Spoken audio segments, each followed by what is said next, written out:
BMH Bodyguard, brought to you by Baby Memorial Hospital, Calicut, Kannur. BMH Bodyguard.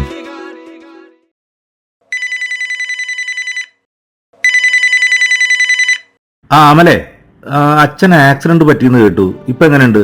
കാലിന്റെ എല്ല് പൊട്ടി, തലയ്ക്കും പരിക്കുണ്ട്. പേടിക്കാനൊന്നുമില്ലെന്നാ doctor പറഞ്ഞേ. Car ഇടിച്ചതായിരുന്നോ? അതെ, കാറ് വലിയ സ്പീഡിലൊന്നും അല്ലാതിരുന്നോണ്ട് അച്ഛനിപ്പോ ജീവനോടെ ഉണ്ട്. അച്ഛന്റെ ശ്രദ്ധക്കുറവുകൊണ്ടാ അപകടം പറ്റിയത്. എന്താ ശരിക്കും ഉണ്ടായത്? അച്ഛൻ ബസ് ഇറങ്ങി പെട്ടെന്ന് തന്നെ റോഡ് ക്രോസ് ചെയ്യാൻ നോക്കിയതാ.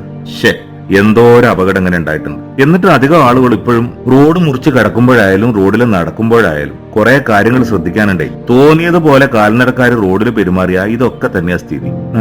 ഞാൻ ചെല്ലട്ടെ റഷീദ്, ഹോസ്പിറ്റലിലോട്ടാ. ശരി, ചെല്ല്, ഞാൻ വന്ന് കാണുന്നുണ്ട്. റോഡിൽ വാഹനം ഓടിക്കുന്നവർക്ക് മാത്രമല്ല, റോഡിൽ കൂടി നടക്കുന്നവർക്കും പാലിക്കാനുള്ള നിയമ നിർദ്ദേശങ്ങളുണ്ട്. പക്ഷെ അധിക പേരും അത് കാര്യമാക്കാറില്ല. ഫുട്പാത്തുള്ള സ്ഥലങ്ങളിലും അവർ റോഡിലൂടെ നടക്കും. വലതുവശം ചേർന്ന് നടക്കണമെന്നത് അവർക്ക് വെറും തമാശയായിരിക്കും. നിർത്തിയിട്ട വാഹനത്തിന് മുന്നിലൂടെയോ പിന്നിലൂടെയോ അവർ റോഡ് മുറിച്ച് കടക്കാൻ ശ്രമിക്കും. തിരക്കുള്ള റോഡായാലും കൂട്ടം ചേർന്ന് നടക്കും. ബസ് ഇറങ്ങിയാൽ അടുത്ത നിമിഷം റോഡ് ക്രോസ് ചെയ്യാൻ ശ്രമിക്കും. അങ്ങനെ കുറേയേറെ വേലത്തരങ്ങളുണ്ട് പലരുടെയും കയ്യിൽ. ഈ അശ്രദ്ധ കാരണം അപകടങ്ങൾക്കിരയായി ഇരുന്നു പോവുകയോ കിടന്നു പോവുകയോ ചിലപ്പോൾ നാമാവശേഷമാവുകയോ ചെയ്യപ്പെടുന്നു. റോഡ് മുറിച്ചു കടക്കുമ്പോൾ വളരെയേറെ ശ്രദ്ധിക്കൂ. നമുക്ക് വേണ്ടിയും മറ്റുള്ളവർക്ക് വേണ്ടിയും. Let us change.